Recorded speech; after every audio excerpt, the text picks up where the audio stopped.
Right out of the box, let me begin by telling you that I walked out of Barbie with an admiration that did not include bestowing it the title masterwork. It's fun, I had a good time, I smiled more than I laughed, and I appreciated its social message a lot more than its comedy. Of this script by Noah Baumbach and director Greta Gerwig, I can't say that they break new ground, but I can say that at least this script shows that they're thinking. I mean, how else could they have come up with an opening that parodies the Dawn of Man sequence from 2001: A Space Odyssey?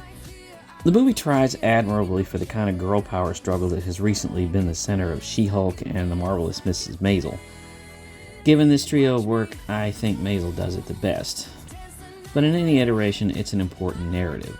Women expressing their frustration over being trapped in a cynical, male-dominated honey baby sweetheart trap that threatens to turn the glass ceiling into stone. That angle itself raises the movie out of the doldrums of being just a product line cash grab into a vastly important statement. From that, we get the story of how Barbie becomes self-aware. Her world is made of pink and plastic, but also dominated by women. In particular, the variations of Barbie throughout the ages. The boys, well, they get to play outside. But our heroine's self-awareness leads her to the real world in search of her ultimate purpose, and the idiocy with which the world is dominated by those with the Y chromosome. One of my favorite observations in the movie is that Mattel is run entirely by men in their late 40s. But the best joke in the film, however, is the film's last line, which I wouldn't dream of spoiling. So there's the makings of a great movie trapped in a movie that is very good. I enjoyed Barbie without falling in love with it.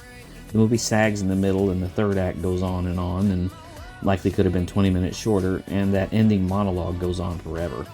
But the jokes that hit home really hit home. Particularly the observation that men spend far too much time analyzing and theorizing about The Godfather. I resemble that. I give the movie a B+. I'm Jerry Dean Roberts, and I'll see you next time.